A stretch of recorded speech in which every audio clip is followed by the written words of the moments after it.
You're listening to the Hayek Program podcast. This podcast includes audio from lectures, interviews, and discussions from scholars and visitors of the F.A. Hayek Program for Advanced Study in Philosophy, Politics, and Economics at the Murtazashvili Center at George Mason University. To learn more about the Hayek Program, visit hayek.mercatus.org. To learn about graduate student fellowship opportunities with the Murtazashvili Center at George Mason University for students at Mason as well as at universities across the globe, please visit students.mercatus.org. Hello, my name is Christopher Coyne, and I'm the Associate Director of the F.A. Hayek Program for Advanced Study in Philosophy, Politics, and Economics at the Murtazashvili Center. Today I'm joined by Dr. Jennifer Murtazashvili, who is an Associate Professor at the Graduate School of Public and International Affairs at the University of Pittsburgh. Hi, it's good to talk to you today. I want to start broadly by talking about your general research interests, and I know you work in a variety of areas, including formal and informal political institutions, issues of development in the political economy of development, decentralization and local governance and post-conflict reconstruction. And there's a lot to get into in each of those, and so I was hoping you could start by giving us a broad overview of some of your specific research projects in those areas. So my research interests range from work on informal, customary political institutions at the local level to things like bureaucracy at the national level, and I even touch on issues of international assistance in countries affected by conflict. So at the local level, and really most of my work in recent years has focused on how people solve problems when governments have been unable or unwilling to do so. And I've looked at this issue in the context of Afghanistan, where there hasn't been much of a government for the past 40 years or so. And the research focuses primarily on customary authority because these are the organizations who are most relevant to people's lives. And so that's sort of one of the main thrusts of my research. I'm also interested in issues of bureaucracy in post-conflict environments. And I know it sounds like a bit of an anomaly to be thinking about bureaucratic institutions in states affected by conflict. But believe it or not, I think that the organization of the bureaucracy in states affected by conflict really affect outcomes and affect the ability of states to get on the right track in terms of development and in terms of finding stability. And then, of course, I've got a lot of work on property rights in post-conflict environments or conflict-affected states. And once again, this work focuses on the role of customary authority, which is often neglected in discussions about property rights. And all of this research is tied into broader themes of political decentralization, institutional design. So there's a lot of fascinating work there and a lot of important work because you are fundamentally asking questions about the nature of societies, the nature of how people cooperate or engage in conflict. And of course, all those things flow into development, broadly speaking, but also human well-being. And so there's a lot of fascinating things there that I want to delve into in a little more detail. But before doing that, I was hoping to step back and have you talk a little bit about your background and how you evolved as a thinker and a scholar, and how you ended up asking these questions. And so I was hoping you'd tell us a little bit about, let's start with your educational background. And I know you have an interdisciplinary background, and so can you tell us a little bit about that? Sure. I did my undergraduate work at Georgetown here in Washington. And I focused on international politics with a heavy concentration on the politics of the former Soviet Union. And I studied Russian, spent some semester overseas in Moscow. And when I was finishing college, I applied to the Peace Corps. So I studied in Moscow, and when I was in Moscow, the war in Chechnya kicked off. And this is around 1995, and I remember hearing about the war in Chechnya, and I thought, well, what is Chechnya? I studied Soviet politics or post-Soviet politics during that period, and we had not learned very much about the Muslim peoples of the former Soviet Union or about the minority populations who live there. So I became very interested in this question because I was already conversant in Russian and was living in Moscow at the time. So when I came back to Georgetown, I actually started studying Turkish, because Turkish is related to many of the languages spoken in former Soviet Central Asia and the Caucasus. So I studied Turkish, started taking courses in anthropology where there was some information available about these different minority populations. And then I applied for the Peace Corps. And when I applied for the Peace Corps, they said, well, you speak Russian, you can go anywhere you want in the former Soviet Union, you can go to Estonia tomorrow. And I said, do you know anything in different parts of the Soviet Union and maybe sort of off the beaten path? And they said, well, you can go to Uzbekistan in September. I said, that sounds great. I'll go to Uzbekistan. So I went to Uzbekistan. And because they gave us 3 months of intensive Uzbek training, which actually is related to Turkish. So I sort of had a head start with Russian, Uzbek. And then after 3 months of intensive studying Uzbek, they sent me to a Tajik-speaking part of Uzbekistan. And Tajik is a dialect of Farsi. So I learned a really funny dialect of Farsi when I was in the Peace Corps. So I taught in a high school in Uzbekistan for 2 years. And when I lived in this community, it was the city of Samarkand, a beautiful city. It's actually the second largest city in the country. I was really taken aback by the community that I lived in. And communities in Uzbekistan are organized by what they call mahalla. Mahalla literally translates as community.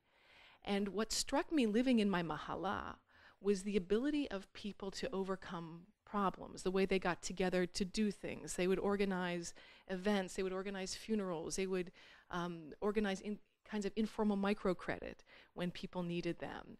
And unlike a lot of developing countries which are confronted by weak state environments, Uzbekistan had a pretty strong state, a very strong, purposeful state. And in fact, at the time, it was one of the most authoritarian states in the world. So there was a narrative that authoritarianism pushes out all of these social institutions, crushes them, the state is this totalizing force. But what I saw was something very different, was a real vibrancy in communities, neighbors who were close to one another, people solving problems. And this is actually what got me on my entire research trajectory, was my time in the Peace Corps, living in communities and understanding how other people come together to solve problems. So then even early on, you kind of were introduced without knowing it to this idea that outside perceptions of societies are oftentimes radically different from what's going on the ground, which, as you mentioned, really underpins in some sense much of what you focused on since. Okay, so then from there, you went on to pursue your master's? Is that? So from there, actually, after finishing the Peace Corps, I took a job at USAID in the Uzbek capital of Tashkent. And I spent 3 years managing the US government's democracy and governance portfolio, focusing on things like civil society strengthening, human rights, media assistance, trying to build democracy, right? This was the late 90s, early 2000s. And everybody thought these Central Asian states were on the path to democracy. And so there was a lot of assistance given in this area. And it was pretty clear to me that the money was very difficult. It was a very difficult authoritarian environment. And despite the fact that there was a lot of vibrancy in the civil society, this really wasn't captured in the political institutions that the US government was trying to strengthen. So it was a pretty frustrating experience in terms of programmatic outcomes. But on the other hand, I was able to meet a lot of very inspiring people who were very engaged in their communities, trying to promote change. A lot of government officials who actually cared quite a lot about the future of the country. And so after that, I decided to go back to grad school because I was spending a lot of money on development, and I really didn't have those theories of change, right? I didn't have a strong understanding of institutions and development, so I went back and did a PhD in political science at the University of Wisconsin. And so, interestingly, given your background, you had the exposure, the on-the-ground exposure of kind of the interacting with people in their, in the context-specific kind of institutions within which they act. And then you also had the experience in the bureaucratic setting of USAID. And so I'm sure you saw an interesting contrast there, which we'll come back to later on, perhaps, when we have a broader discussion about aid and your experience and kind of insights on that. And so your PhD work at Wisconsin, what was your focus of your dissertation that you did as part of your PhD? So I had originally gone there to study post-Soviet politics. And I went to study, I think the field I had chosen was sort of nationalism. And the things that I was really interested in were not captured by subfields in political science at the time, not adequately. So I was working, my first advisor, I was working with Mark Beisinger, who's a wonderful scholar of nationalism in the former Soviet Union.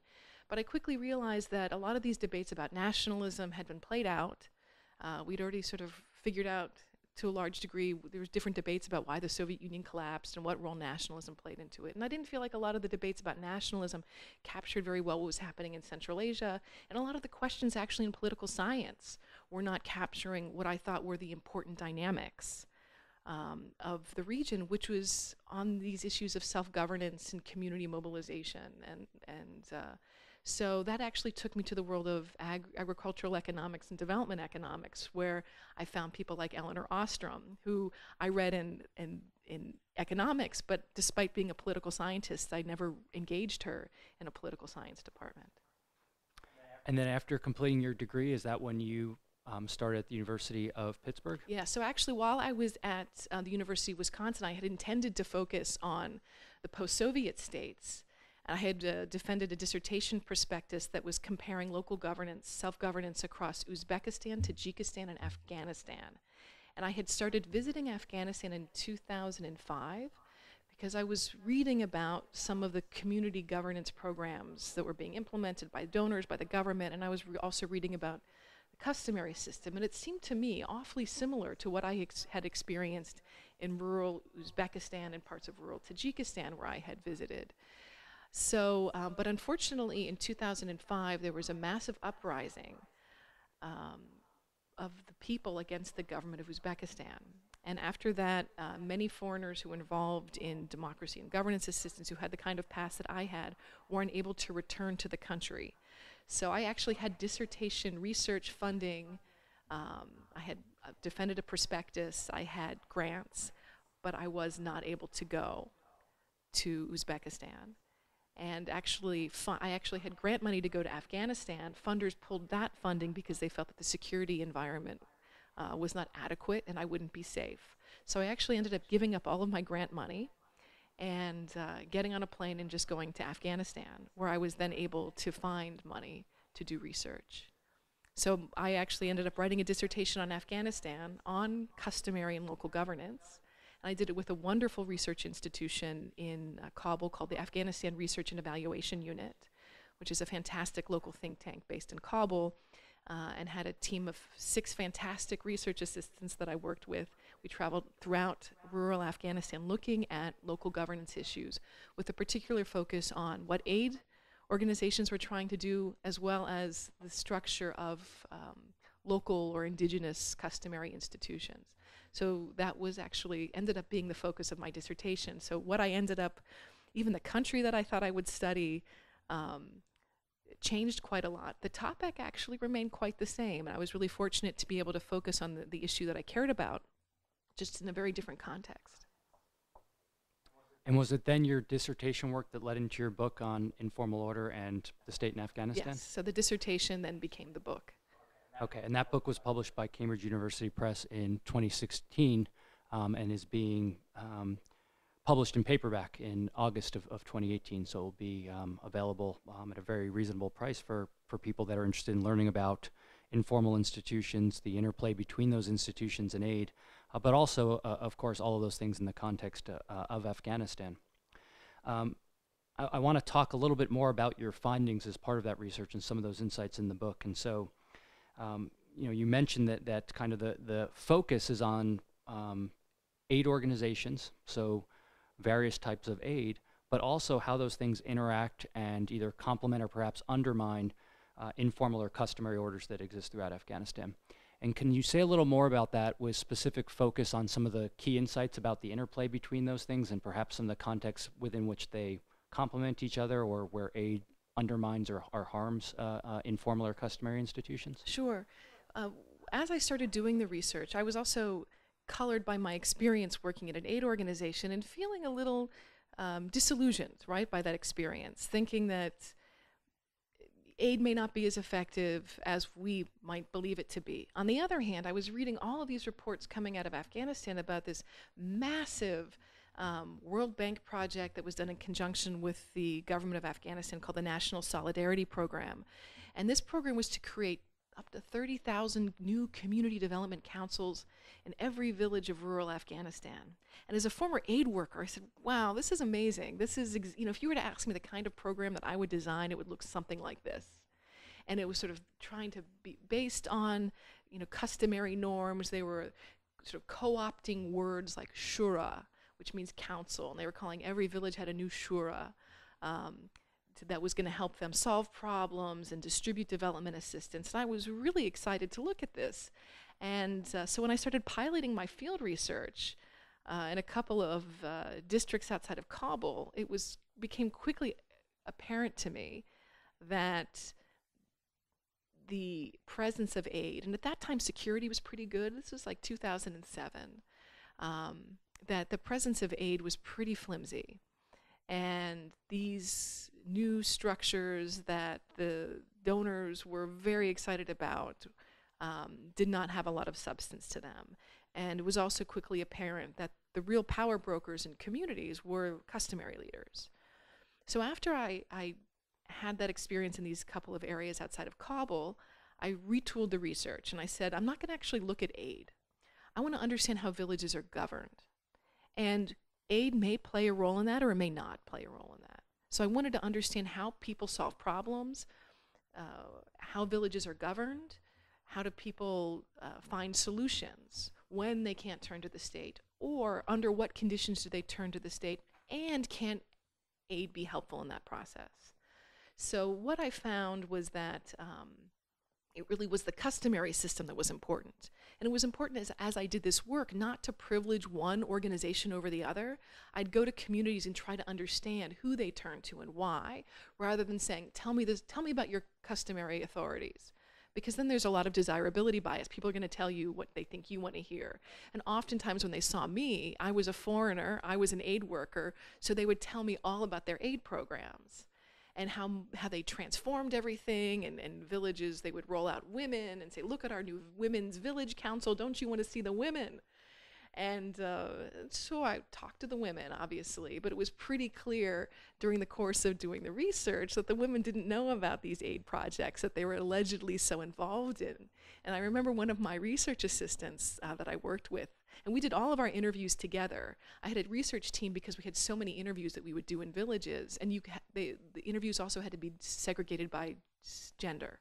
So you couldn't have men interviewing women. So I remember one of my research assistants saying, these women don't have any information. And I said, what do you mean they don't have any information? They said, they don't know anything. I said, what do you mean they don't know anything? They know everything about what's going on in these communities. And she said, well, they don't know anything about these aid projects. So I said, of course they don't know anything about these aid projects. But the assumption was when, a lot that my research assistants first had was that when they would meet these women, they were told that they were participants in this government, in this aid program, so of course they would have information. And then the information then became useless to them because they didn't have the information. And this was also about training research assistants, which was a mandate of the organization that I work with. So we talked a lot about how negative information is really useful information.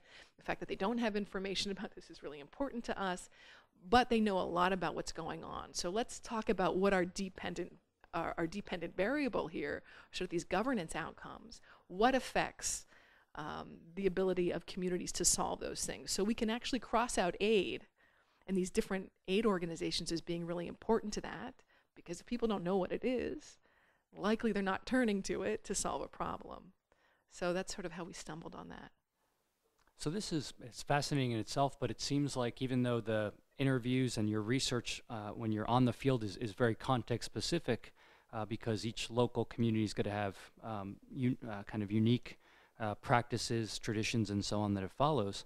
There are some general lessons that perhaps you can pull out. One of them is the point about aid that you just raised.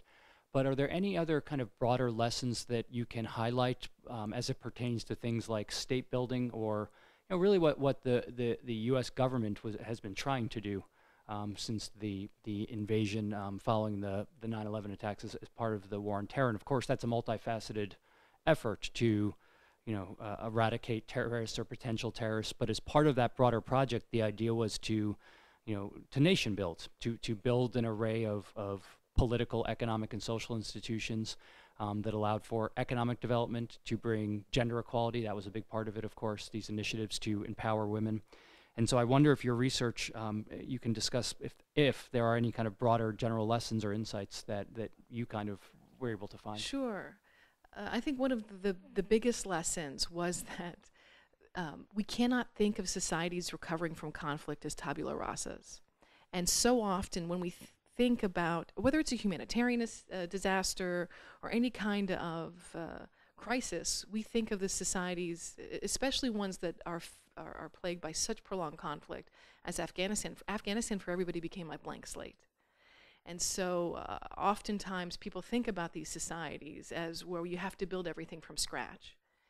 That was not the case. And I think what the case of Afghanistan really illustrates is the resilience of informal institutions and their ability to weather storms, very difficult storms over the course of several decades.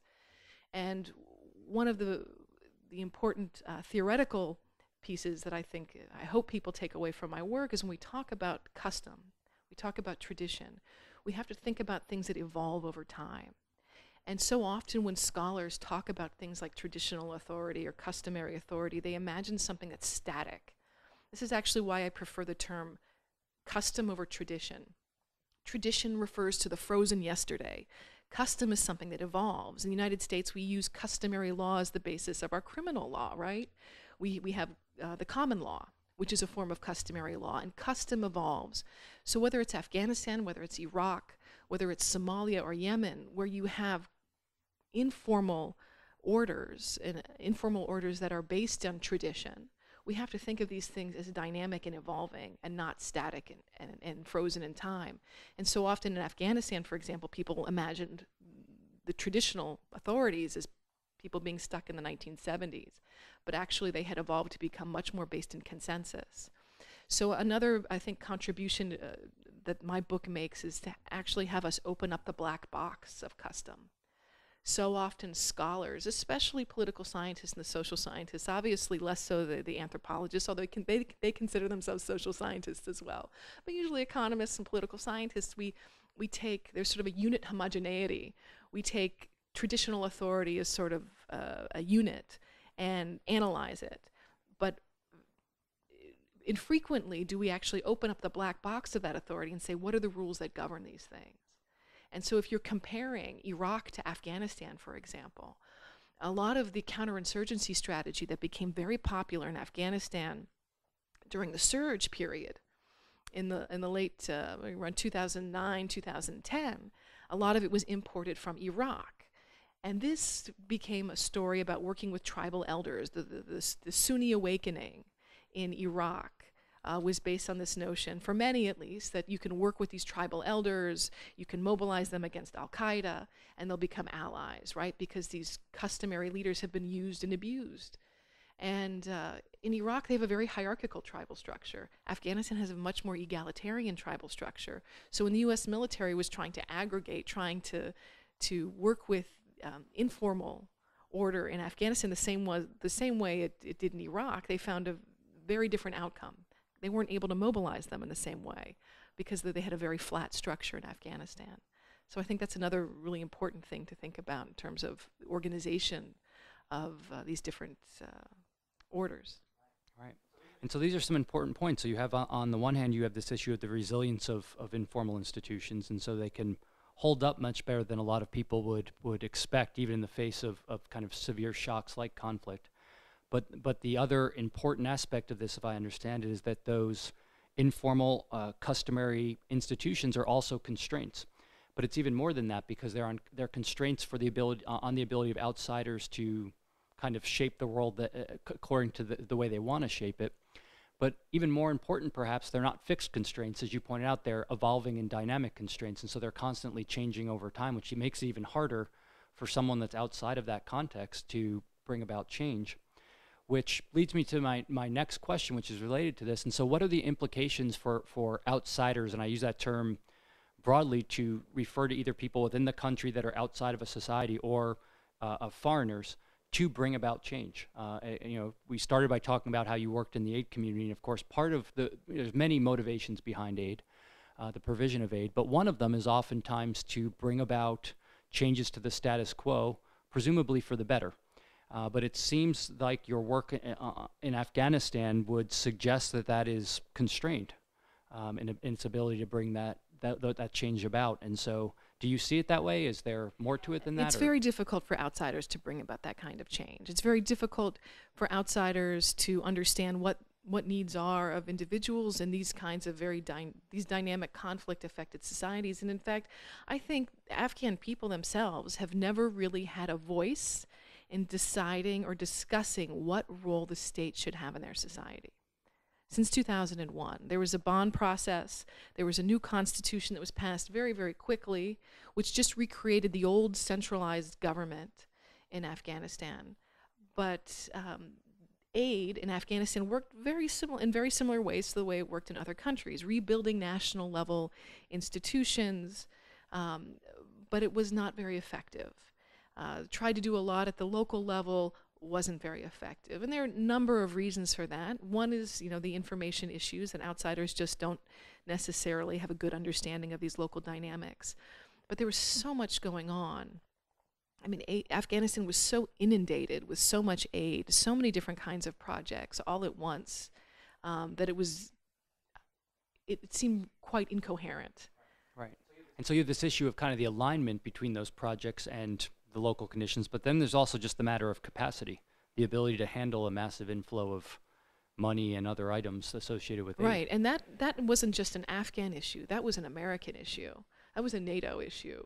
So a lot of times, there's so much been written on this about the use and abuse of aid, not just humanitarian or development assistance, but also military assistance, that the absorptive capacity wasn't there. But even the U.S. government agencies couldn't monitor the money that it was spending. And then they're surprised that there's all this corruption going on, right? And so to Afghans, this was absurd. They would always say, well, you're funding the Taliban. These stories about the U.S., became conspiracy theories. That, well, of course the U.S. is supporting the Taliban. They're funding them. The U.S. wants the Taliban to have money. And because so much assistance would end up in insurgent hands, that to Afghans, this was like, why are you giving out this money? I think one of the hard things they had a hard time wrapping their heads around the fact that, no, we were just incapable at monitoring what we were doing. We were spending much more money than we could ever spend. And that kind of problem was shocking to them. They couldn't imagine that we would be spending money that we couldn't monitor, because in Afghanistan, there's so little money in the public coffers that people, pretty much know where that money's going, right? So they really couldn't imagine that we were just incompetent at managing our aid. Right.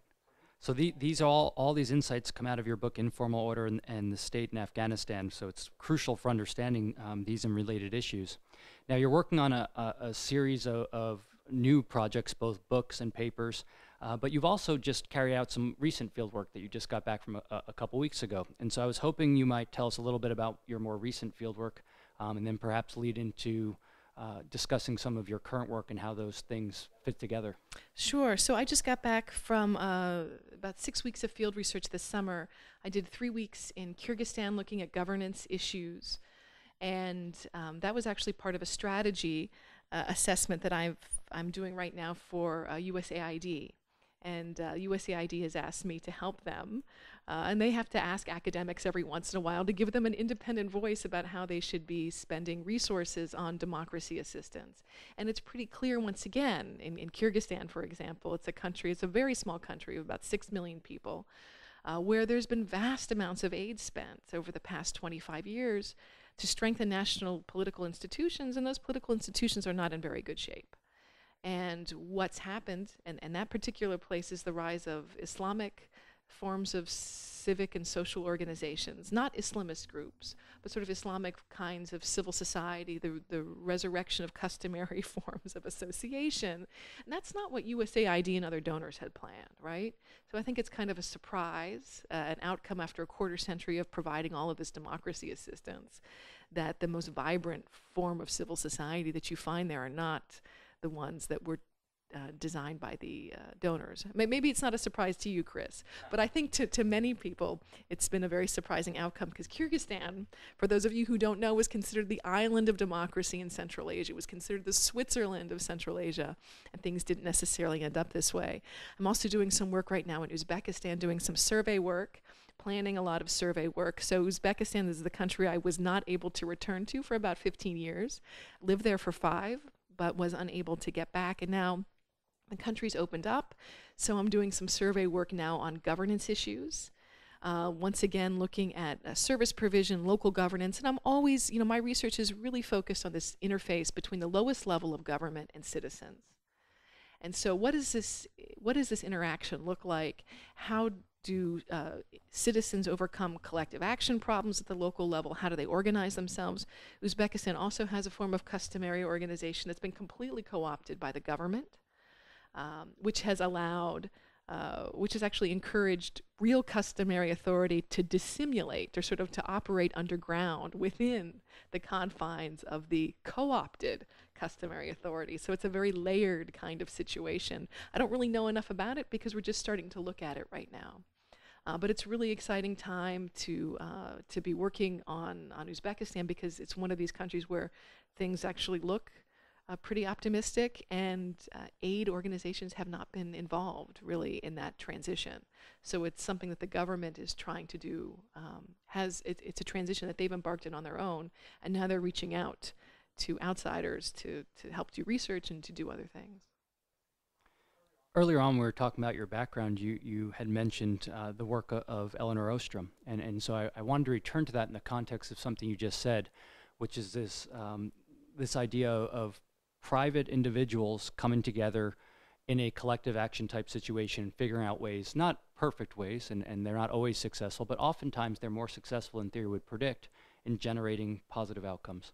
And one of the contexts, which at least theoretically is the kind of least likely to generate a cooperative outcome, is what we refer to as public goods, goods that are non-rivalrous and non-excludable. In several strands of your research, you have identified situations where individuals were able to come together and provide various public goods within the context of a local community. And so I was wondering if you could just say a little bit about that, because again, while some people are familiar with the work of Ostrom's and those that come out of that tradition, it is still, at least for economists, I think, and I think I feel comfortable saying for many political scientists, kind of the situation that people point to where you need either a strong state or external support, because left to their own devices, private people just can't get this done. Right. I mean, there's so many examples that I can think of in terms of provision of public goods. Dispute resolution, obviously, local justice is an important source of order for people. And so I look at both the scope and the limits. And I think it's really important for people to appreciate what communities can't do, what local orders can achieve, and what they cannot, where they struggle. And that's, one of the implications of my research for, what role could the state have, if it could play a positive role, is really at the limits of what communities can do. And it goes back to Ostrom's idea of this diagnostic approach that she takes in her work, that we have to understand the capabilities of communities to solve problems, understand what they can do, but also understand their limitations. So dispute resolution is a big one. In Afghanistan and other parts of Central Asia, water, managing irrigation supplies. And that's not new. People like Robert Wade, back in the 80s, he had a fantastic book called Village Republics that looked at this, the ability of villages in India to solve water disputes. And in fact, throughout Central Asia, they had this term Mir-Ab, which is the man who well, it could be a woman, but the person who governs water. Mir-Ab, Ab means water. And you find this individual throughout the region.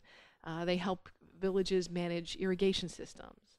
And this person gets a bit of harvest based on how much each village is able to harvest each year. So if each village is able to harvest more wheat, he gets more wheat. So he has sort of skin in the game to encourage all of the villages that he works with to distribute water among them. So, water, natural resources is a huge one. Property. So I've got a book with Ilya Murtazashvili on property issues and property rights in Afghanistan, the book manuscript that we're working on right now, that looks at customary forms of dispute resolution and customary forms of land tenure in Afghanistan, with big implications for other post-conflict states. And one of the stories we have there is that economists often talk about legal titling as sort of this panacea to the to issues of economic development.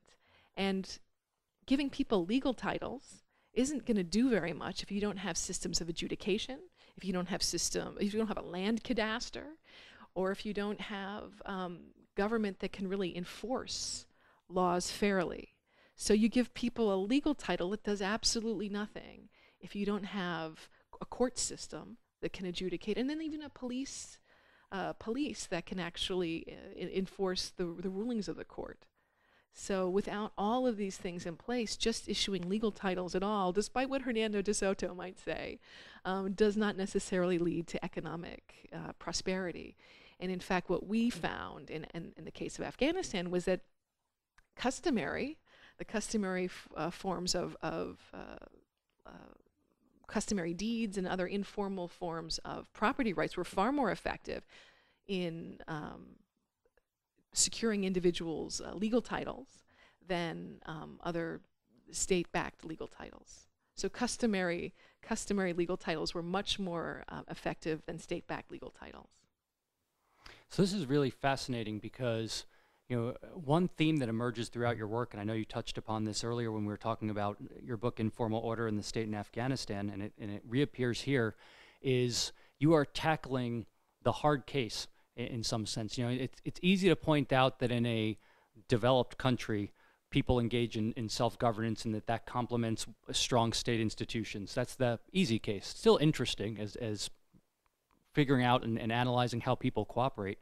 But to think about kind of the robustness of these informal arrangements and these customary arrangements in the face of conflict and post-conflict situation, and to highlight both how they operate, but also that they're pretty effective at operating, especially compared to the alternatives, is a very powerful insight.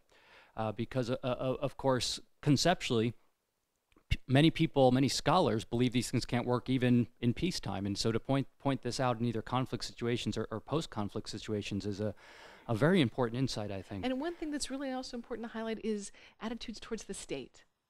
And I think that's something that outsiders really get wrong when they think about these conflict-affected societies. If we go back to theories of state collapse, one of the things we know is predatory theories of the state. Why do we see a lot of civil conflict? Well, if you ask the civil conflict scholars, they'll tell you it's not necessarily ethnicity, right? You have lots of societies where you have multi-ethnic societies. Just because people of different ethnic groups doesn't mean they're going to fight each other. It's usually it usually involves government predation. And so if we know government predation is the source of so much civil conflict, why on earth would state building be the solution to conflict? And I think this is one of the big questions that people need to be asking themselves, policymakers and so forth, as they go about building states. Is outsiders have this assumption that the state is this great thing for people because it's going to solve problems, it's going to give them stuff, it's going to help them live better lives. And yes, in an idealized world, yes, the state could do all of these things. But instead of taking an idealized version of what the state could be, we fail to appreciate the kind of state most people in these societies have encountered. So if you take Iraq, right, under Saddam Hussein, or if you take Afghanistan under the communists, and then under the Taliban leadership, these were not friendly states to most people. They used coercive authority, they abused people, they took away people's property, they were quite abusive. And so then to come into a society and say, we're going to build the state, we're going to give you government in a box, to most Afghans, to Iraqis, this is anathema. They don't want this, but we assume that the state is a good thing.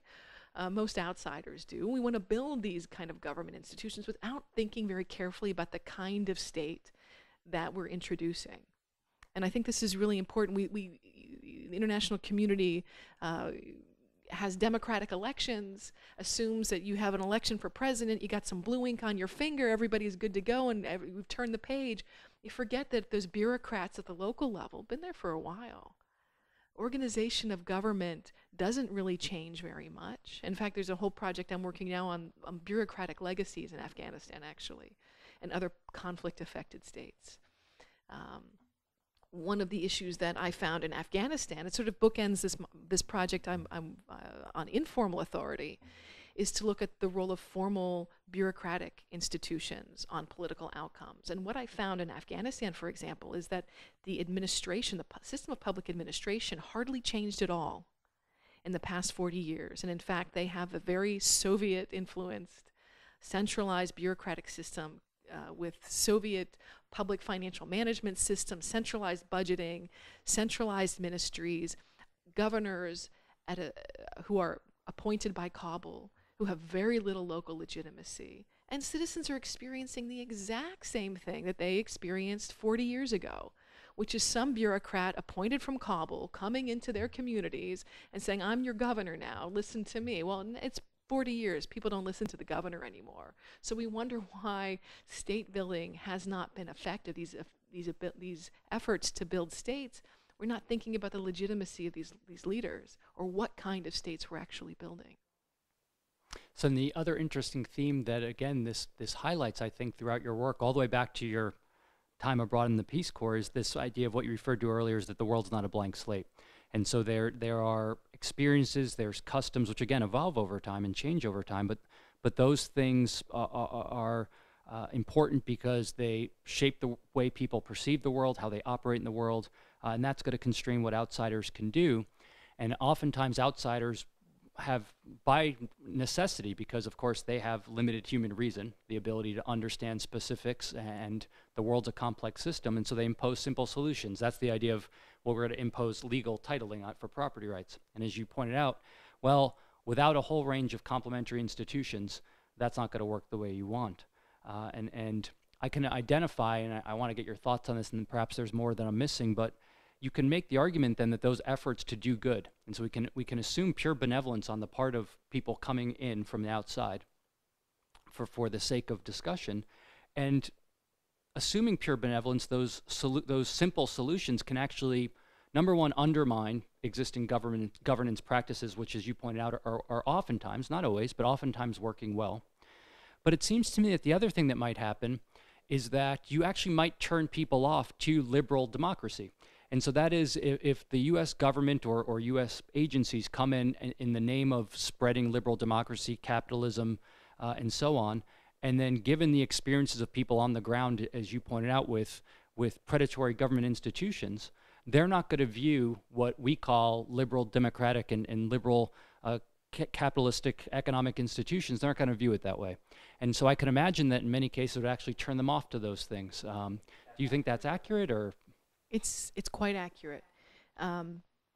Just to give you some examples, a big randomized controlled trial was done of a massive, this community development project that I talked about that was sponsored by the bank. Turns out, I think much to the chagrin of many folks at the World Bank, that and the Afghan ministry that supported this program, is that governance outcomes in communities where this program was implemented were worse than in communities where it wasn't implemented.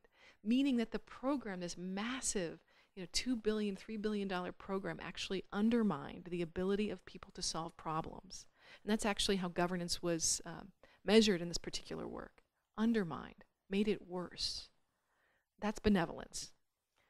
Second, in a lot of these places where I work, terms like gender, civil society, even the word democracy have been completely undermined, because they become associated with donors, with the import of foreign ideas. Even though, if we think about, as academics, we think about the term civil society, we know what that means. You and I know what that means. If you're living in Kyrgyzstan, or if you're living in Kazakhstan, or Russia, or Afghanistan, how will you encounter this term civil society? It's through a civil society strengthening program that's implemented by, the British or the Americans to come build civil society. Rather than focusing on an outcome, donors then became focused on building the accoutrements of democracy, right? So let's build civil society. So let's create some NGOs. Let's have gender equality. So let's create some gender NGOs. And what's happened is that, I even had people in Kyrgyzstan telling me this, don't use the word civil society anymore. It's a bad word.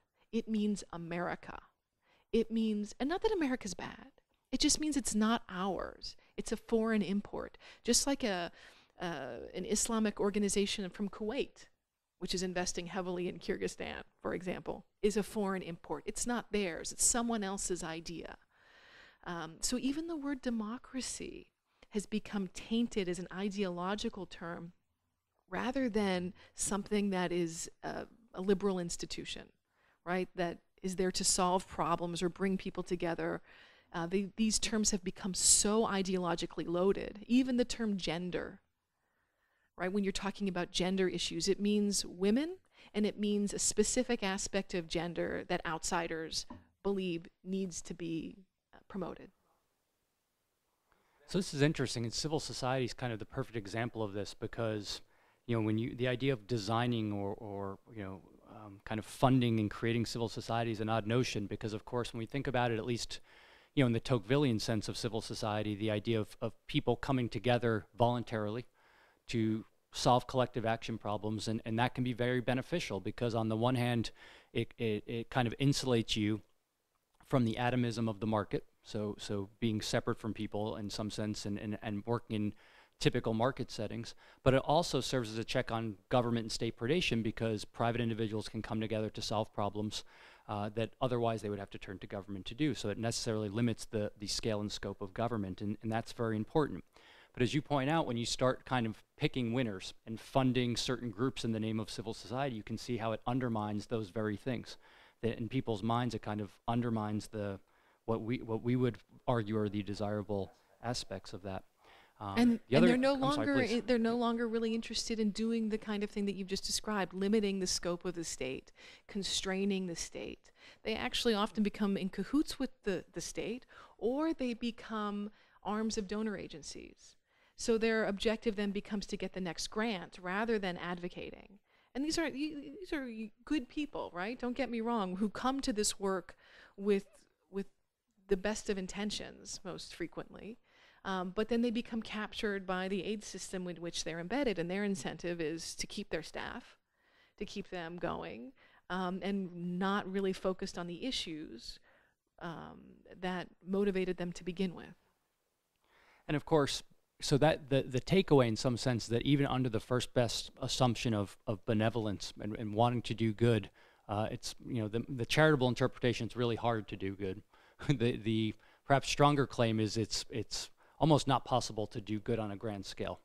To achieve the kind of grand ends of redesigning a society are just not possible for a variety of reasons, both resource constraints, but more importantly, human reason, knowledge constraints, epistemic constraints. That is our ability to design the world according to our kind of grand plan. And when you start easing up that assumption of benevolence as a thought experiment, then it becomes even worse. Because there are, of course, a lot of good and well-intentioned people in the world, but of course there's people that want to game the system, to engage in fraud and so on. As we were talking about earlier, when you drop into a society a significant amount of resources where both the donor, we had talked about the American government before, lacks the capacity to oversee it, but then on the ground they lack the capacity to see it. It's a recipe for just resources flying everywhere, and you get systematic waste, fraud, and abuse with no real feedback loops, accountability, or anything along those lines. Yeah, I wrote a paper. It was called Gaming the State. And it was a paper that I looked at Afghan entrepreneurs. And they actually understood our procurement system far better than the people in the U.S. government who are responsible for managing, monitoring, and evaluating U.S. government grants and contracts in Afghanistan. So I looked at their ability to manipulate our system legally. They weren't doing anything illegally. They had lobbyists in Washington. You could look up in the Federal Acquisition, the State Department database, the name is escaping me right now, where you can actually look up all of the lobbyists, foreign lobbyists who are registered in Washington. And many of these Afghans who were registered actually had contracting firms who understood our procurement processes, Lots of stories in Afghanistan of Afghans understanding our systems. They had the incentives to understand our systems better than we did. So lots of good intentions, but and the other issue about design is who's designing, right? So someone in Washington thinking about what the ideal, or even people sitting in Bonn, the Bonn process, thinking about what political institutions in Afghanistan should look like, became a very difficult thing. These were elites who were making pacts about how power should be distributed, and then they're surprised, 15, 20 years later that things didn't work out as they had imagined, because there was really never a debate about what role the state should have in society. And once again, when the focus becomes on state building, as it has in so many of these conflict-affected places, we're not thinking about institutions that limit state power. What the international community tends to focus on is building state capacity. And when you start focusing on building state capacity, you end up enabling that same vicious cycle that caused conflict to begin with. Too rarely do outsiders take into account exactly what you've pointed out, are those organizations and institutions that constrain the power of the state. In Afghanistan, the most important constraint on state power are these customary authorities at the local level. They were the ones who could tell the district governor, I'm not going to pay your bribes, or I'm just going to shirk. I'm not going to cooperate with you. I'm not going to give you information. I'm not going to give you what you want. I'm not going to play your game.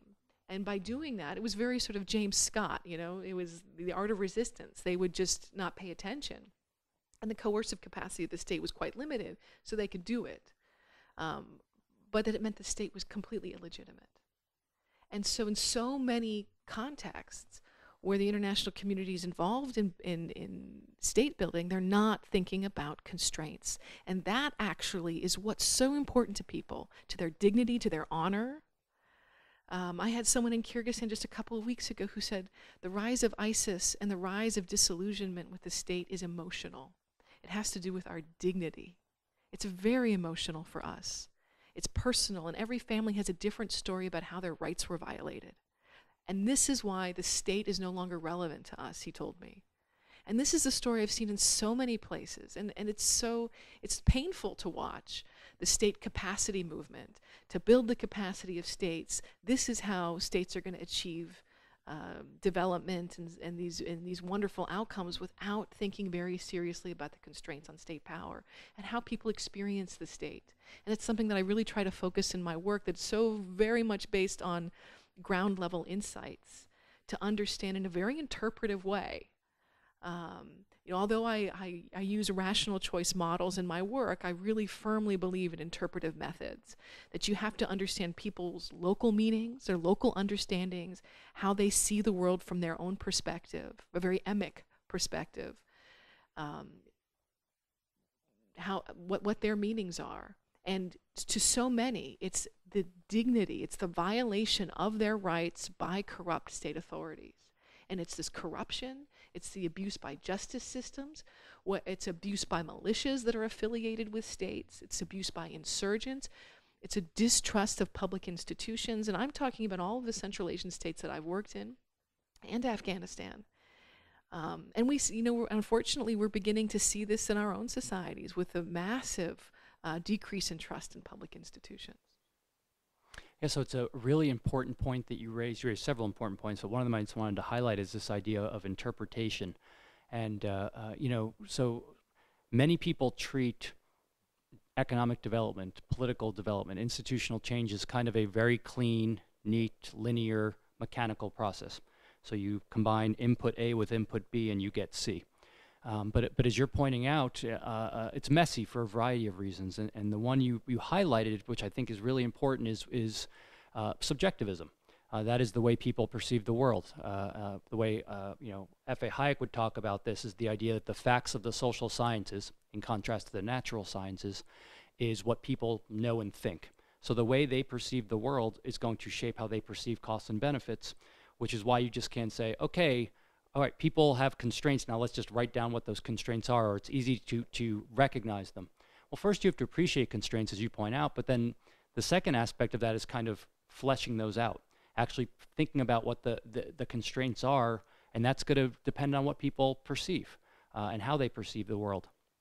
And that's a really important point, because there's the human element, how people, you talked about human dignity, just how they perceive things and what they value to be human flourishing and all this. And it's a very important point, I think, and oftentimes overlooked point, especially in economics, and I'd say political science too, but much of economics frames the world as kind of a grand allocation problem. We just need to figure out how to allocate scarce resources to their highest valued use.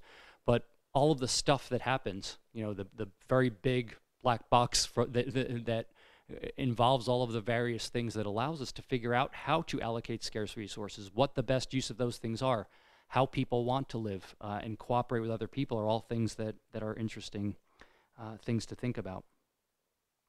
I want to shift and ask you a question that stems out of all your research. And if you don't have an answer to it, I understand, because I think part of your research leads to the question that there may not be a clean answer to this, but I want to ask you nonetheless. If someone listened to everything you just talked about, and they might say to you, okay, we live in a world where we have an aid bureaucracy, we have government intervening abroad, US government, international organizations and whatnot. Appreciating all the things you've pointed out in your research program, what can be done? And let me state the question slightly differently to clarify. On the one hand, we have a appreciation for emergent orders, for an open-ended system, a complex system that we can't fully grasp. On the other hand, I think you would agree, I'm of the position, I think you are as well, that we're not helpless to improve the world upon us. We can think about better ways to live both in our own society and perhaps to understand other societies as well.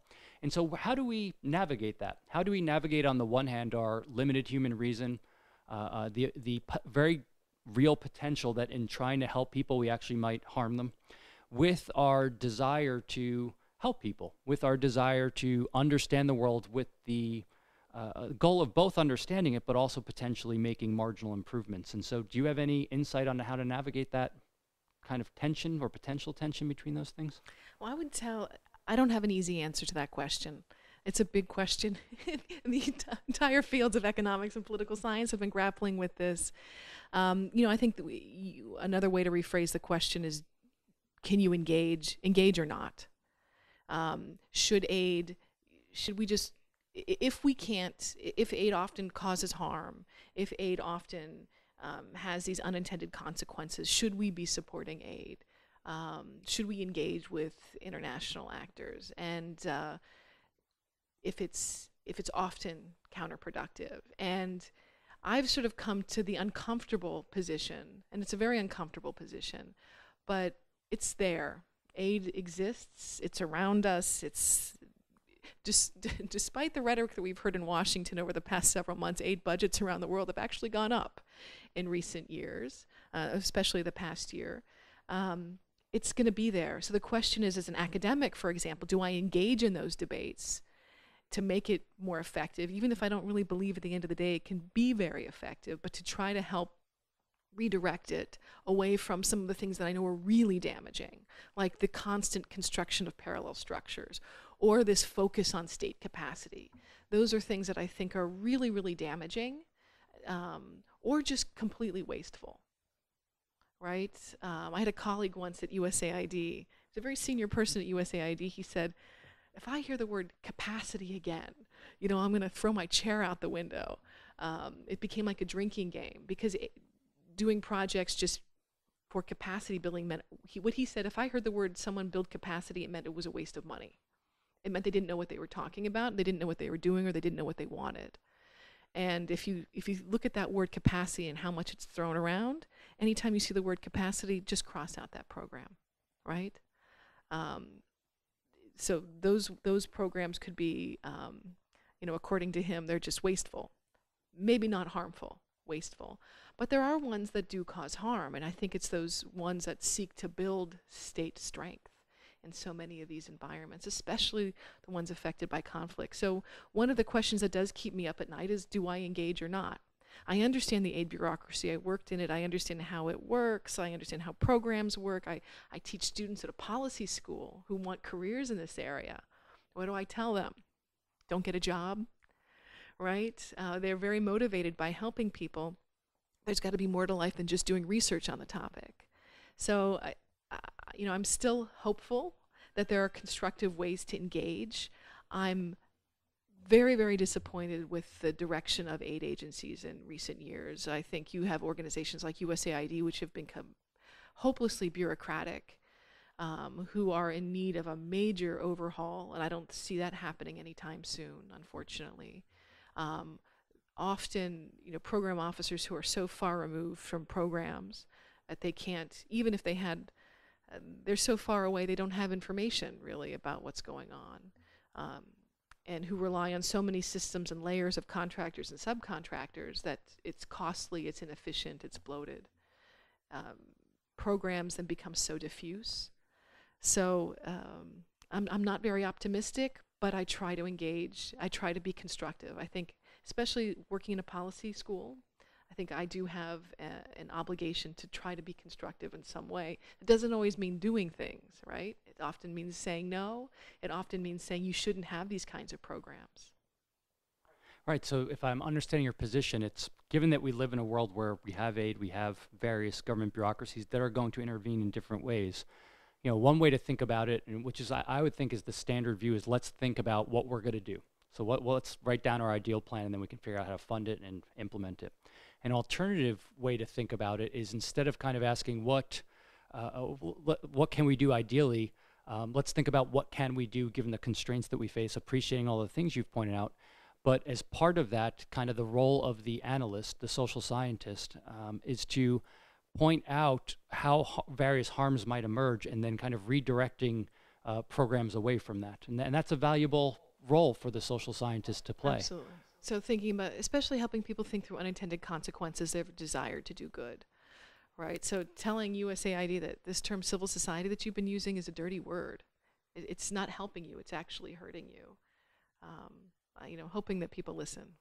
Right, and of course there's a fundamental difference between delivering vaccines or water or food to people and trying to rebuild a nation. Those are very different. And that's tasks. where those ideological institutions, where I think what's happened in the past several years, these rollbacks of democracy that we've seen in different places, I hope is a wake-up call, because democratization was treated by so many social scientists, especially political scientists, still as this desirable outcome, right? It almost became, democratization became sort of the new modernization theory, that states were really, until the election of Donald Trump, for many of them, democratization was sort of inevitable.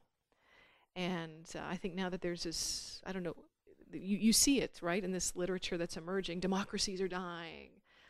Seeing states on this sort of Hegelian path to some inevitable outcome. I'm glad that people are questioning that, right? Because how people in the rest of the world understood the terms that Americans use to describe political systems still remain quite foreign. It didn't mean that the concepts themselves were foreign, but especially the ways that we're describing them. It seems to me one other area where social scientists might be able to kind of be value added, in addition to the one we were just discussing, is in terms of removing barriers that are harming other people. And so oftentimes, especially in developed countries, there's what I think of as kind of low-hanging fruit, various policies related to trade, various policies related to migration. And of course, those things are difficult to change because it's the normal democratic political process. But those are policies that, at least on some margins, you might be able to influence, whether it's the way people think about them or actually getting the policy to change, which can improve human welfare in other countries. And it doesn't require you to intervene abroad. It doesn't require you to engage in nation building, to give aid to other countries. But oftentimes those policies can have real welfare effects. And so if you remove domestic barriers in the developed country that, for instance, is precluding people in developing countries from engaging in trade, from sending their products, or migrating, even if it's marginal changes, it seems to me is another kind of area where social scientists can have influence.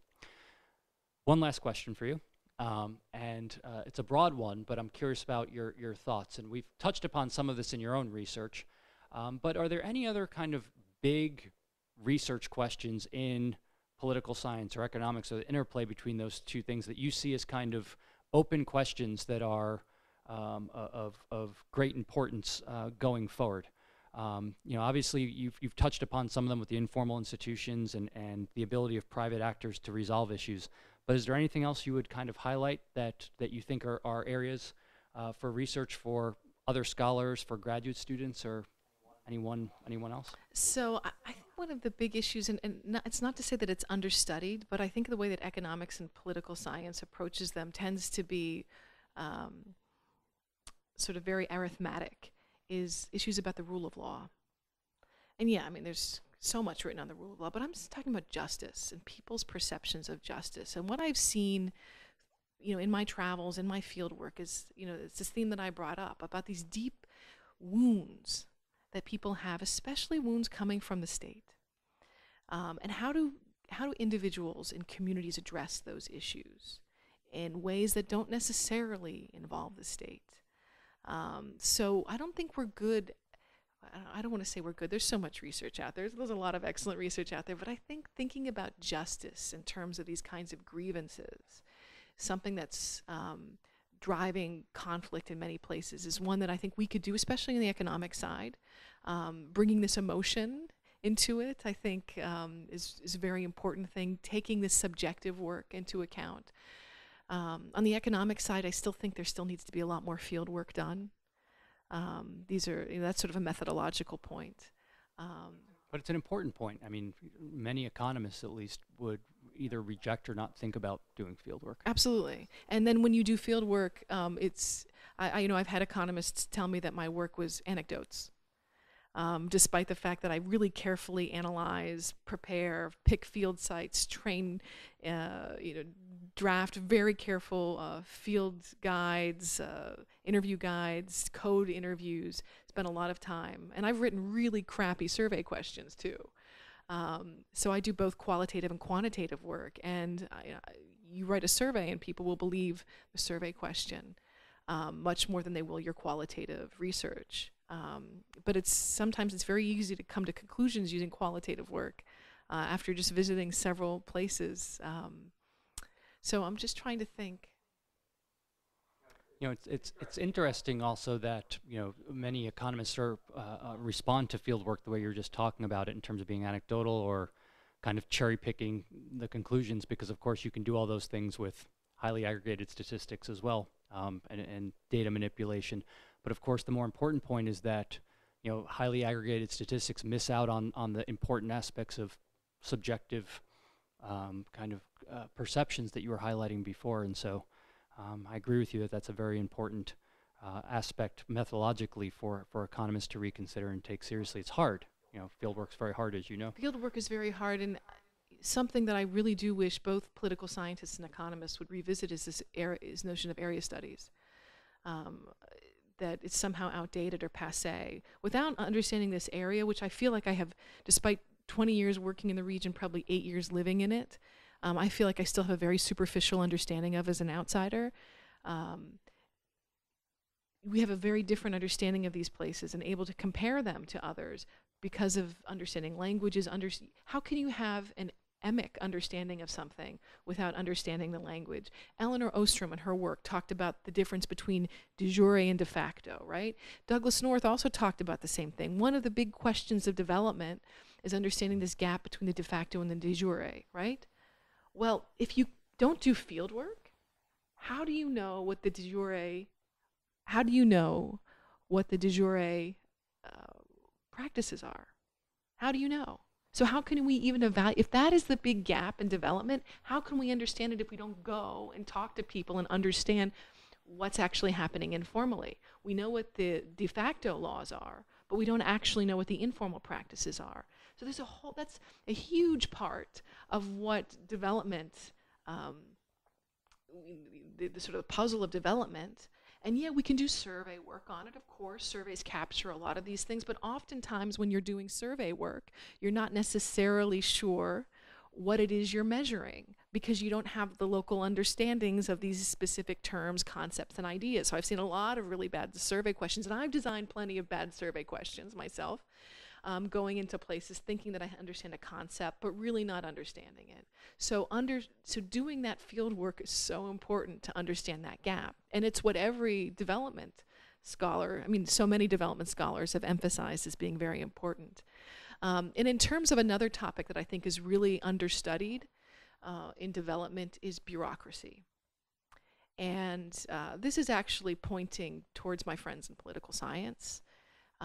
There is no field of comparative public administration, comparative bureaucracy. It is a field, it exists in, if you go to the American Society of Public Administration, ASPA, they have a very small comparative public administration section. It's not as theoretically rigorous as it used to be. Political science, there's almost no theories of comparative bureaucracy. There's a lot of Americanists who study bureaucracy in the United States, and a lot of economists who study the bureaucracy in the United States. And there's lots of theories of the bureaucracy, right, that come both in economics and political science from the study of the US. But in political science, if you get outside of the advanced industrial countries, there's very little theory on this topic. And it is very important, and it remains such a neglected topic for these very sort of emic internal perspectives that get back to this issue of justice and perceptions of injustice. Because how do people experience the state? People don't experience the state necessarily through democratization. People experience the state through their bureaucracy. And it's that civil servant that they're dealing with in their community who's going to shape their attitude towards the state. So what do political scientists and most economists do? They look at service provision. They don't actually look at how governments are organized. We don't do, just as the study of comparative economic systems had its heyday 20 years ago, I would say the same is true for comparative bureaucratic systems. Once you get outside of Europe and the United States, there's very little scholarship on this topic, thinking about how bureaucratic systems work, how systems of public finance work, how systems of budgeting work. And I know to a lot of political scientists that may seem like a boring topic, but that is how people live, breathe, and die the state. It's not always about democratic institutions. It's not, increasingly actually, we know that now, right? It's not just about democracy, but all of political science became so obsessed. I don't want to create a straw man, right? But most of political science became so obsessed with democratization that they forgot about the execution of state power. And once you start thinking about the execution of state power and the bureaucracy, you have a very different, you'll come to some very different conclusions about its efficacy. And so often, especially when you're looking at conflict-affected societies, developing countries, there are very few studies of the bureaucracy and very few comparative studies of that topic. And so this comes back to what you were talking about earlier. These things matter for state building, for government and governance issues. And of course, it matters on a variety of margins, both internal to a country, but then of course the bureaucracy from the countries coming in from the outside to try to assist it. And so that's a great area for future research. Jennifer, I want to thank you for taking the time to talk with me today about all of these issues and for providing us with a lot to think about. So thank you. Thanks, Chris. Great to be here.